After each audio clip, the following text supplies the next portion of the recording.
issue, and that is the issue of, can the dead in the grave hear or not? Can the dead in the grave hear or not? This is an issue that, as I said, always people ask about. If you go visit your relative, your grandmother, your uncle, if you visit a person in the grave, does the person know you are outside the grave, you are listening, or you can hear? Sorry, not you are listening, but that person is listening to you. Can he know that a visitor is at his grave? This is a very big theological question that even the Sahaba differed over. Even the Sahaba differed over. And this incident of Badr is one of the most important evidences used by both sides. It's an authentic evidence. Everybody knows it is there. The interpretation is the issue. Now, even the Sahaba, so it is said, for example, that Ibn Umar would say that the person in the grave can hear the one that visits him, and he even said that the person in the grave will be punished by hearing his relatives cry for him. By hearing his relatives cry, what is called niyaha al-mayyit. Niyaha al-mayyit means wailing over the dead. Wailing over the dead, for example, to say, how am I going to live? Who's going to support me? You know, how are we going to live after this? This is wailing over the dead. And there is a hadith which is not exactly directly relevant to this, but the Prophet ﷺ said in one version of the hadith that the one in the grave will be punished when his relatives do this. And Aisha denied this and said, no, the one in the grave will not even hear them. How can he be punished? Rather, the actual hadith is that. So that's not exactly relevant to the point. The point here is that Ibn Umar affirmed that the dead can hear the wailing. Ibn Umar affirmed the dead can hear the wailing. Aisha said, no, the dead cannot hear the person outside. Did you not read in the Quran, Surah Fatir, verse 22, وَمَا أَنْتَ بِمُسْمِعٍ مَنْ فِي الْقُبُورِ. So Aisha used something in the Quran, وَمَا أَنْتَ بِمُسْمِعٍ مَنْ فِي الْقُبُورِ. You will not be able to make the one in the grave hear you. So Aisha denied this interpretation. Forget the issue of niyaha al-mayyit and ta'dhib al-mayyit. That's not relevant now. The issue is Ibn Umar affirmed hearing. Aisha said, no, this is incorrect. The dead cannot hear. Allah says in the Quran, وَمَا أَنْتَ بِمُسْمِعٍ مَنْ فِي الْقُبُورِ. And there are other Quranic evidences as well. Surah Ar-Rum, verse 52. Allah says in the Quran, فَإِنَّكَ لَا تُسْمِعُ الْمَوْتَى وَلَا تُسْمِعُ الصُّمَّ الدُّعَاءَ إِذَا وَلَّوْا مُدْبِرِينَ. You cannot make the mawta hear. فَإِنَّكَ لَا تُسْمِعُ الْمَوْتَى. Nor can you make the deaf person hear when you call out to them, especially when they turn their backs and they walk away. So in this ayah, it is as if Allah is saying, al-mawta is like a sum. He's comparing the dead person to a deaf person. Also in Surah An-Naml, verse 80, Allah says, وَمَا يَسْتَوَى الْأَحْيَاءُ وَلَا الْأَمْوَاتِ إِنَّ اللَّهَ يُسْمِعُ مَنْ يَشَاءُ وَمَا أَنْتَ بِمُسْمِعٍ مَنْ فِي الْقُبُورِ. That Allah says in the Quran, the living and the dead are not the same. Allah can make anything He wants hear, but you cannot make the dead hear. وَمَا أَنْتَ بِمُسْمِعٍ مَنْ فِي الْقُبُورِ. So all of these ayat are used to talk about the fact that the dead cannot hear. And one can say it seems very explicit from the Quran. From the Quran, there does not appear to be any evidence to suggest that the dead can hear. Clear? The Quran seems to say very clearly that the dead cannot hear. Clear? Right? Now, let's look at the ahadith. A number of ahadith seem to suggest that the dead can hear. Hence the controversy.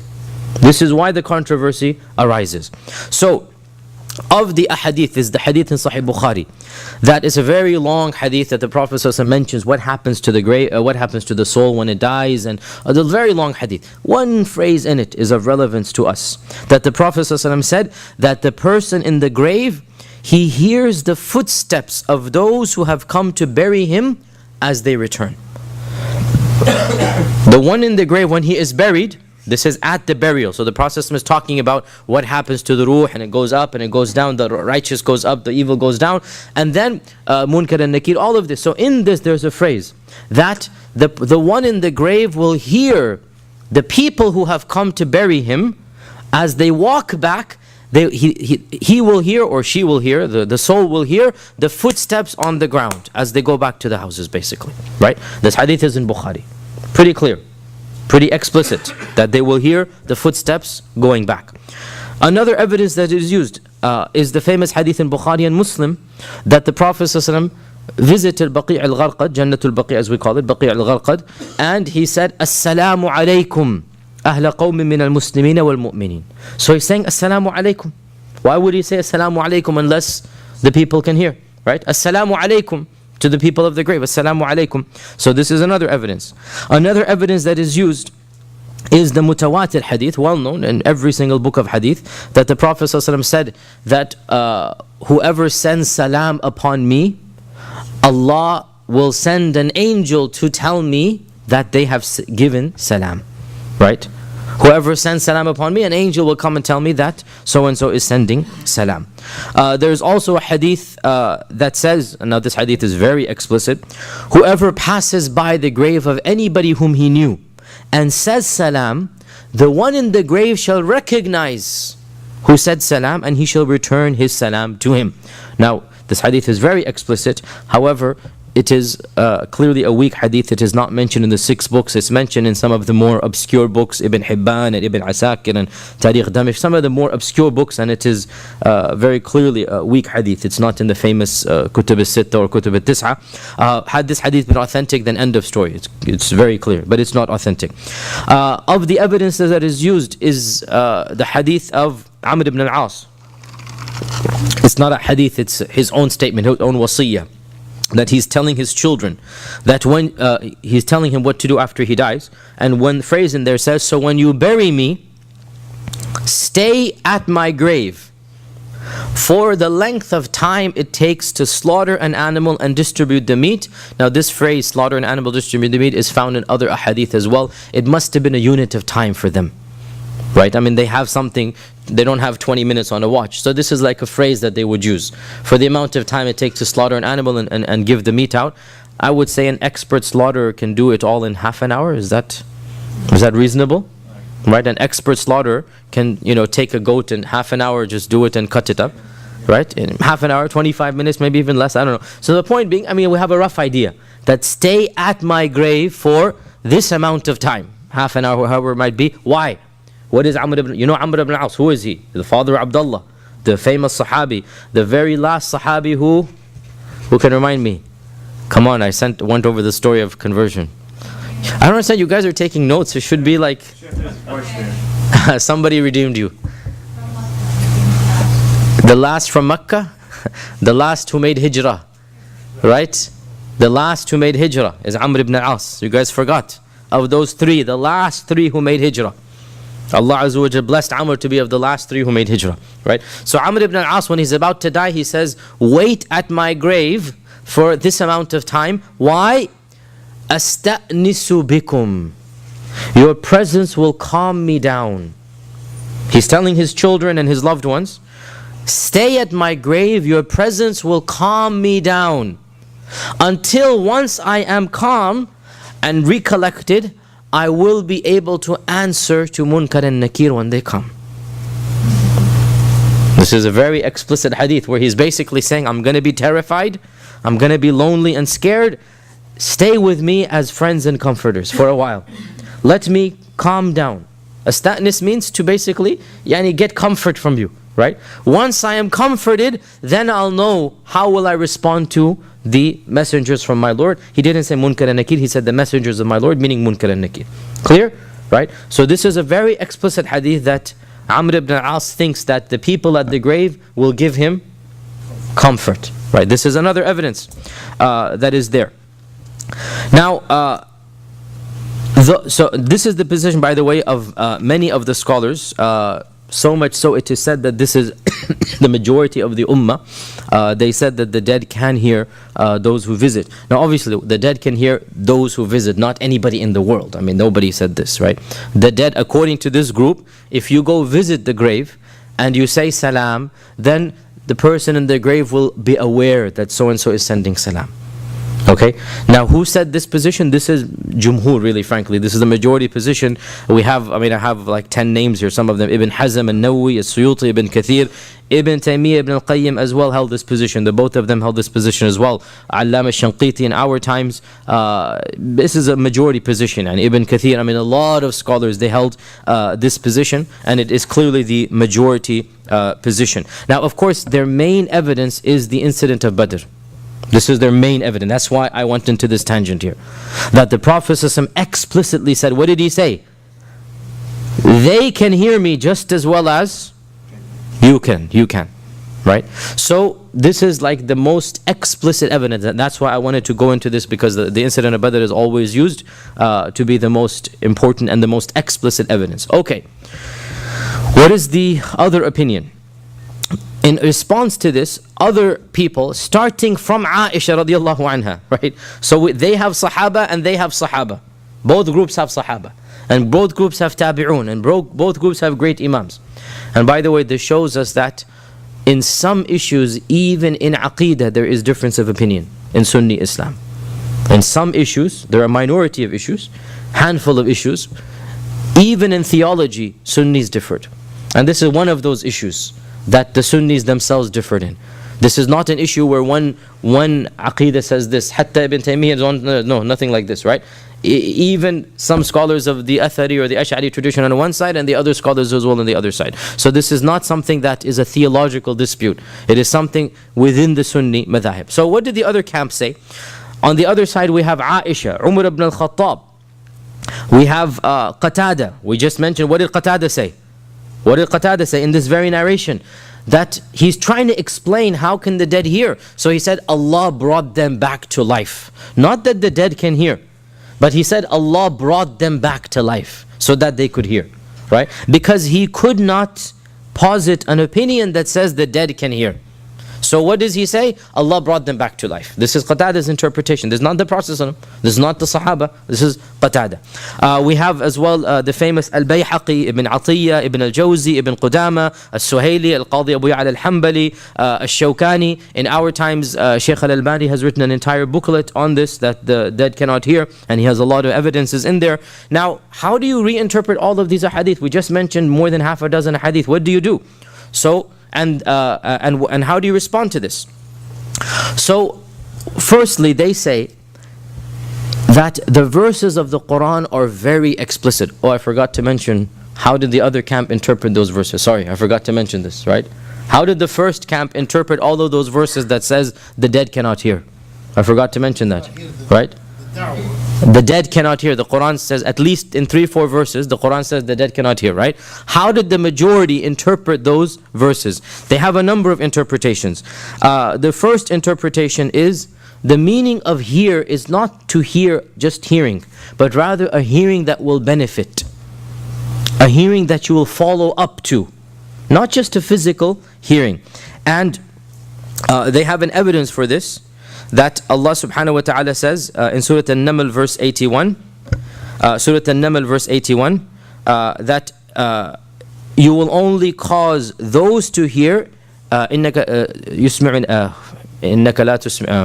the, my mind is getting blank now. Naml 81, مَا يُؤْمِنُ بِآيَاتِنَا وَهُمْ مُسْلِمُونَ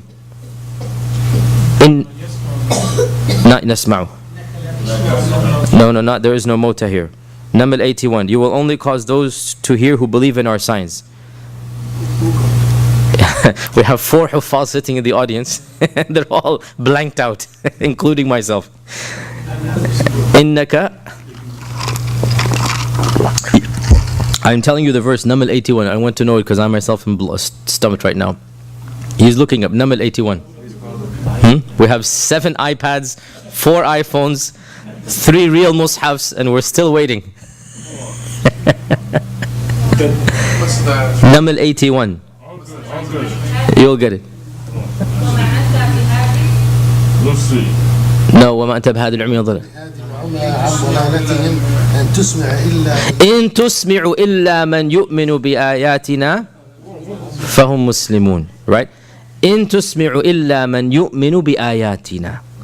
The only people that you can make to hear are those who will believe in our signs. What is the hearing here? Those who follow Islam. Not the hearing just to physically hear. So they have a verse in the Quran where they say, look, the hearing is a reference to hearing and following, not just hearing with the ears. Is that clear? You understand this point, right? The second interpretation is the dead in the Quran is not a physical death, but rather the spiritual death. إِنَّكَ لَا تُسْمِعُ الْمَوْتَى. Al-Mawta is not the one who's dead. Al-Mawta is the one who's a kafir. And they have evidence for this as well, because Allah says in the Quran, Surah Al-An'am, where Allah subhanahu wa ta'ala says that أَوَمَنْ كَانَ مَيْتًا فَأَحْيَيْنَاهُ. Give the example of the one who was dead and we gave him life. And the meaning here of death and life is kufr and Islam. So Allah calls the kafir mayyit. So another interpretation is إِنَّكَ لَا تُسْمِعُ الْمَوْتَى. You cannot make the kafir hear you. This is another interpretation, right? Has nothing to do with the mawta there, right? Now the problem comes that with that interpretation is that Allah very explicitly says that وَمَا أَنْتَ بِمُسْمِعٍ مَنْ فِي الْقُبُورِ.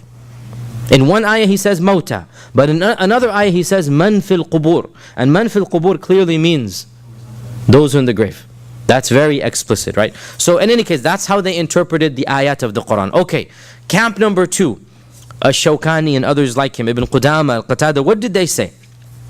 They said that while it is true that mawta can refer to the kafir, in these verses it refers to the dead because of the verse that says man fil qubur, as I just said, right? That these verses they refer to the one in the grave. As for your point of saying the Quran talks about hearing of benefit, this can be refuted through Surah Fatir verse 14. They bring another evidence from the Quran. Surah Fatir verse 14, where Allah says in the Quran, إن تدعوهم لا يسمعوا دعاءكم ولو سمعوا ما استجابوا لكم ويوم القيامة يكفرون بشرككم ولا ينبئك مثل خبير. Allah is talking about all of the false entities that you call out, all of the false gods, Allat, Al-Uzza, Manat, Jesus Christ, Jibreel, the angels. They're calling them daughters of God, right? And they call them out. What does Allah say? When you call them, لا يسمعوا دعاءكم, they can't even hear you. ولو سمعوا, even if they could hear, ما استجابوا لكم, they couldn't have the power to respond. So the reference is very clearly, they can't even hear when you call out. Only Allah is as-Sami'. When you say, oh Jesus, He cannot hear you. When you say, oh Allat, and Allat was a human being. We did this in Aqidah class. Allat was a human being, right? The five false gods of Nuh were human beings, right? That وَقَالُوا لَا تَذَرُنَّ آلِهَةً وَلَا تَذَرُنَّ وَدًّا وَلَا سُوَاعًا وَلَا يَغُوثَ وَيَعُوقَ وَنَصْرَ. These 5 were human beings, right? And the Arabs would worship them up until the time of the Prophet ﷺ. So Allah is saying they were human beings. But they weren't gods when they were human beings. They were gods afterward. But they were humans. They're dead. And so Allah is saying they cannot hear you when you call them out. They're in the grave, right? The idols, not the actual person. The idols were humans in the beginning. And the same goes for Jesus Christ. The same goes for Jesus Christ. The same goes for anything that is worship. It's an unconditional ayah that when you make dua to them, إِن تَدْعُوهُمْ لَا يَسْمَعُوا دُعَاءَكُمْ, they cannot even hear you.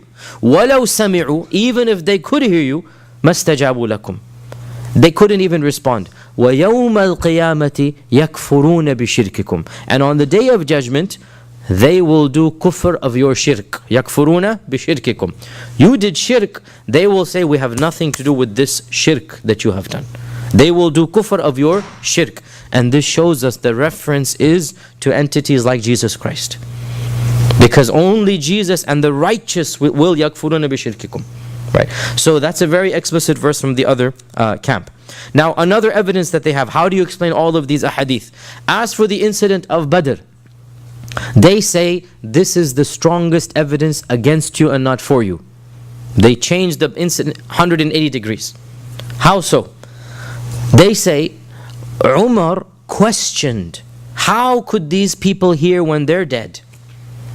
The Prophet ﷺ did not correct him and say, Ya Umar, the dead can hear. What are you talking about? Rather, he made an exceptional case. Oh Umar, إِنَّهُمُ الْآنِ, right now, this group can hear me just as well as you can. An exception in time and in place and in people. And he didn't say, "Oh Umar, why are you asking such a question? Don't you know the dead can hear?" You see the difference between the two responses, right? He made a very clear exception that they are hearing me right now just as well as you can, right? And this clearly shows that Umar understood the Quran correctly. إِنَّكَ لَا تُسْمِعُ الْمَوْتَى. And now he's questioning, how can you speak? And the Prophet is not correcting that misunderstanding, because it is not a misunderstanding. It's a correct understanding. And the Prophet is simply saying, this is a miracle, basically. Special time and place. How about the other evidences? The issue of the footsteps. The dead can hear the one in the burial going back. Once again, the Prophet is making an exceptional time and place. That this is not any person who visits him. This is at the time of burial. And we know in authentic ahadith that the ruh will come back to the grave right now for Munkar and Nakir. Right? The ruh will come and be reunited with the body in the alam al-barzakh to respond to Munkar and Nakir. So the Prophet is basically telling us, at that point in time, the footsteps of those who walk back, those footsteps on the top of the ground, they will be heard by the one in the grave. Not conversations, not hello, hi, how are you doing? Rather, just the reverberations from the top of the grave for that period of time when the soul is reunited with the body. Once again, there is a clear exceptional clause that makes logical sense. As for the issue of the Prophet ﷺ going to Baqi' and saying, "Assalamu alaikum, ahla qawmi min al-muslimin al-mu'minin." Yes, he did say Assalamu alaikum. But this is the salam of dua and not the salam of tahiyyah. I.e., this is a dua he's making for the dead and not a greeting of Salamu alaikum. Because Assalamu alaikum literally means, may Allah's peace be upon you. So he is saying Assalamu alaikum and he means it. He's making dua for them. Where did you get that the dead can hear from this? There's no evidence at all that he is saying, may Allah's peace be on you, O people of the grave. And there's no evidence here that the dead can hear. And that's actually very valid, that from this hadith you don't get anything about the dead hearing. As for the yeah, but there's no evidence of hearing, is my point. As for the hadith of the dead person recognizing the one who says salam to him, we said this is weak, and pretty much every scholar of hadith who studies hadith says it is weak. As for Amr ibn al-As and his wasiyyah to his children, we say this is his interpretation. The Prophet did not tell him to do it, and some of the Sahaba, Aisha and Umar, are authentically reported to have denied the dead can hear. So this seems to be from the Sahaba's time. As for the ahadith of the Prophet ﷺ, that the angels come and give him salams, once again this is a very explicit evidence against and not for. Because if the Prophet ﷺ could hear directly, he wouldn't need the angels to go tell him. The very fact that an angel has to convey the salam indicates what? He cannot hear. And Allah is telling an angel to go convey the salam. And by the way, this is a common misunderstanding. It doesn't matter whether you're in front of the grave or whether you are in America. The angel will go in to give him the salam. Visiting the grave of the Prophet, of course, it's an emotional experience, it's an iman builder, of course. But in terms of how your salam will get to him, it's all going to be from the angels, right? How your salam will get to him. So, you being in front of the grave versus you being in America, the angel will go and tell him. Therefore, if even the Prophet requires an angel, what does this show about? The salam that can be heard, it cannot be heard. Therefore, in my humble opinion, one of the few things I would disagree with Ibn Taymiyyah about, in my humble opinion, it does seem to be that the dead cannot hear. And Allah knows best. We shouldn't be too strict about this issue because some of the Sahaba had the other opinion. And it is true to say that many scholars held a position that the dead can hear the one who visits them. Many scholars held this position, right? So the main point that we need to emphasize before moving on, this is a theoretical issue. لا ينبني عليه عمل, as they say. No action is derived from this. It's a theoretical issue.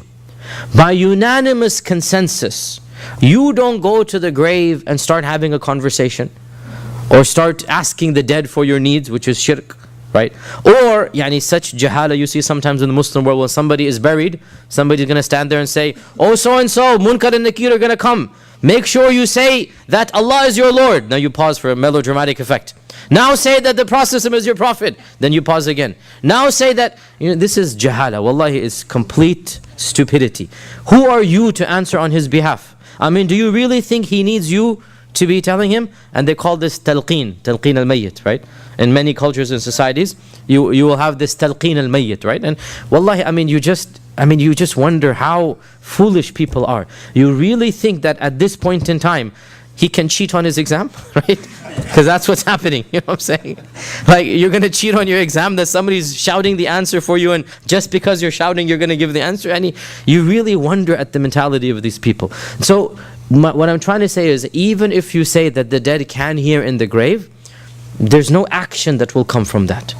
There's no action that will come from that. That's just a theoretical issue, and the evidences are, frankly, strong on both sides. Nonetheless, from this incident of Badr, we'll get back to the incident of Badr, what did the Prophet ﷺ say? That I swear by the one in whose hands is my soul, O Umar, they can hear me right now just as well as you can. Honestly, what do you learn from this, or what do you glean from this, except that this is an exception? Wallahi, this is what comes to my mind. This is an exception for these people, that Umar himself was amazed and the Prophet ﷺ did not correct his amazement. Rather, he simply said, they can hear me at this time just as well as you can. In any case, that's an issue of aqeedah. I wanted to go into that tangent.